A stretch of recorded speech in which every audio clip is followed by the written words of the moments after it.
The Ghost in the Wires, a tale of data's guardians. Hey everyone, ever wonder what really happens to your photos, your messages, your entire digital life once you hit send? Do they just float around in the cloud, or is there something more, alive, in the wires?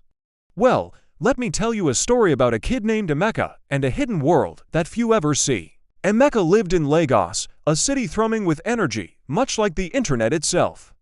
He was glued to his laptop, not for games mostly, but for coding. Emeka wasn't just learning to build apps, he was fascinated by how things broke. Not in a destructive way, but in understanding vulnerabilities. He spent hours in online forums, poring over concepts like encryption, firewalls, and something called social engineering. His friends teased him, calling him the digital detective, but Emeka knew there was a whole universe beneath the glowing screens.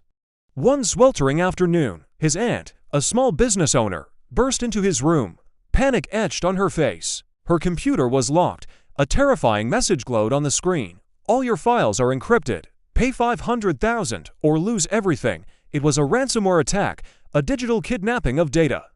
His aunt, who diligently backed up her physical ledgers, had no idea her digital world was so fragile. Emeka's heart pounded. He knew this wasn't just about money.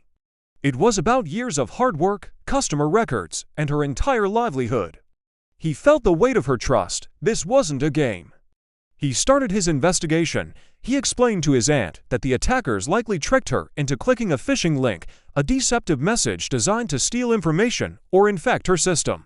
He showed her how to identify suspicious emails, the subtle misspellings, the urgent tone, the requests for personal details that no legitimate company would ever ask for. They're not just hacking computers, Auntie, he explained. They're hacking people. Next, he delved into her system. He explained the concept of a digital footprint. Every website visited, every app installed, every piece of data left behind. He showed her how seemingly harmless information, pieced together, could create a target for cyber criminals.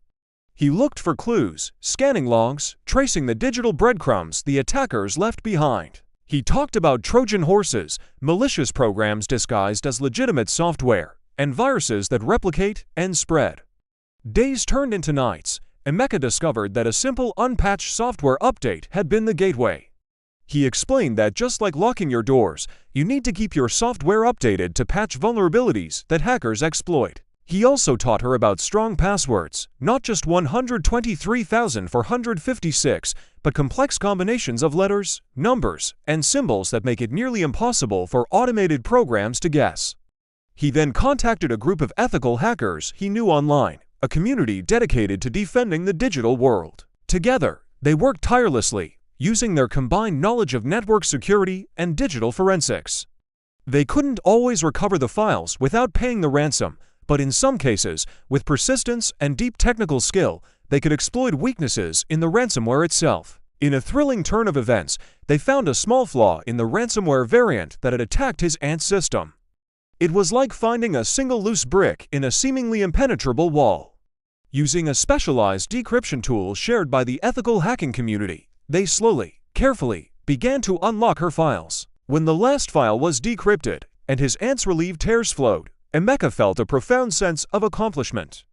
It wasn't just about fixing a computer, it was about protecting a life. From that day on, Emeka became the village's unofficial cybersecurity guru. He organized workshops, teaching everyone about two-factor authentication, the importance of data backups, and how to spot a scam. He taught them that the internet, while a powerful tool, was also a wild frontier, and everyone needed to be their own digital guardian. He realized that cybersecurity wasn't just a technical skill. It was about vigilance, education, and community. It was about understanding that behind every screen, there's a delicate balance between connection and vulnerability, and that with the right knowledge, you can navigate the digital world safely and securely.